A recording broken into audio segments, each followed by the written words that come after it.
which is all released from the same set of data, which is the ABS. I mean, the ABS release all their data and people basically just extrapolate it and produce their own graphs. But you see, refinancing is huge at the moment. So if you do have a loan or existing property, hopefully you've already refinanced that and got some cash out, or have some facilities in place already. I am expecting an interest rate rise in the next couple of weeks coming into February. I think a lot of people are off the back of the inflation rate release, which was last week. I covered that. But I thought it was interesting, everyone's seeing through refinancing. So that's gone sky high, the refinancing. And then you would have seen this new loan commitments.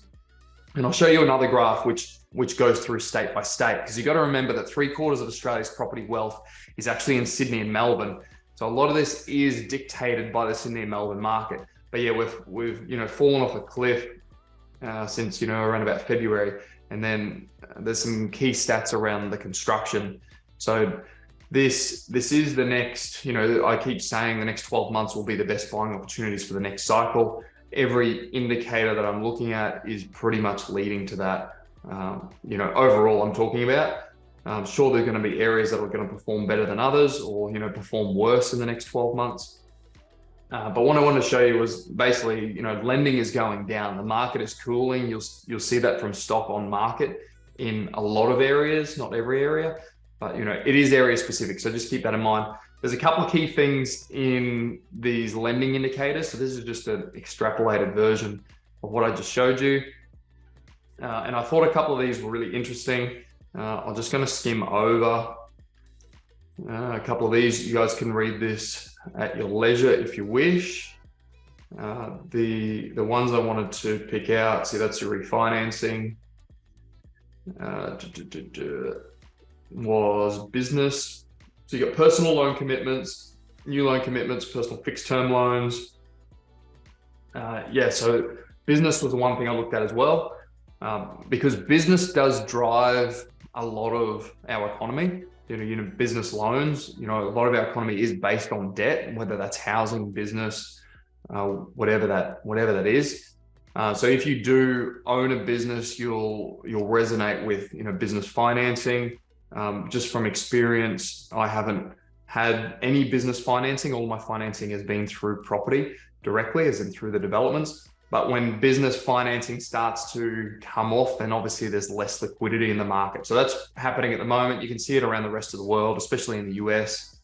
There's a lot less liquidity. So if you are sitting on cash, or if you have refinanced, just keep that in mind, that there's going to be even more of a liquidity squeeze in the market over the next 6+ months. So what that means then is, if you're in the box seat with cash, with money, you're going to be in maybe not the minority, but you're going to be in a good position to be able to pick up some bargains.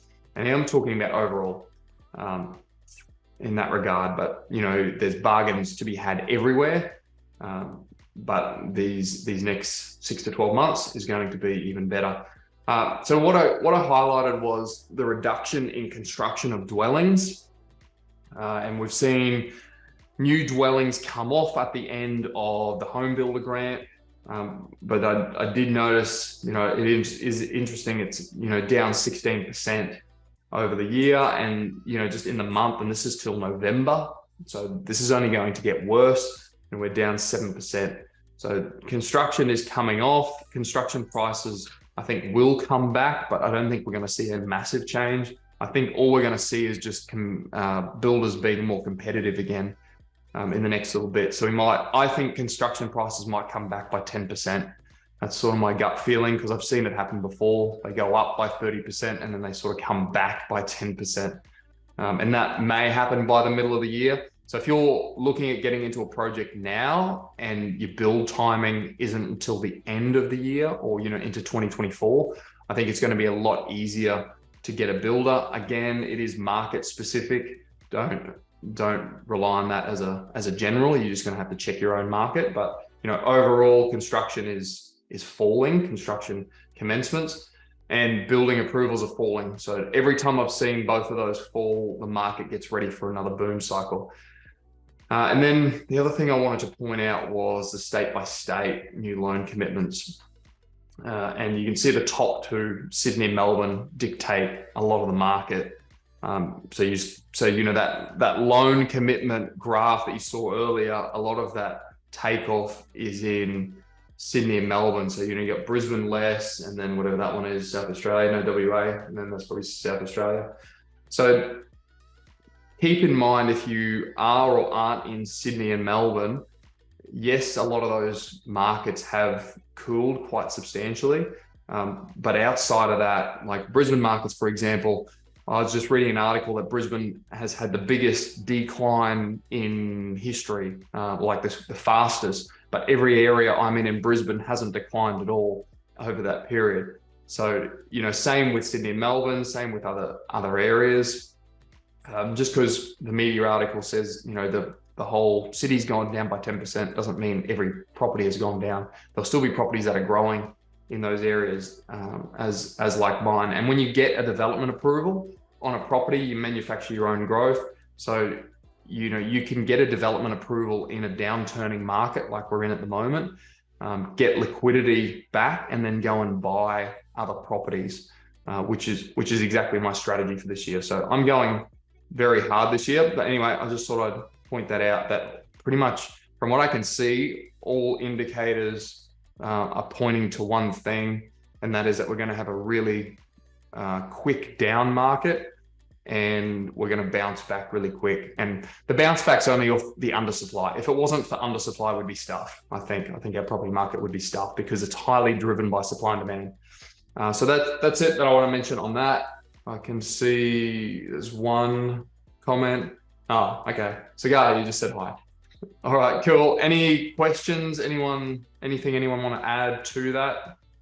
Are they seeing anything different in the markets? Are you guys seeing anything different in the markets you're looking into from basically what's being reported in the ABS, with lending commitments? It's obviously less stock volumes being sold. I'm noticing that the volume has dropped. So, the number of buyers has dropped in the market. Buyers are being squeezed for serviceability, guys that are relying on highly geared loans.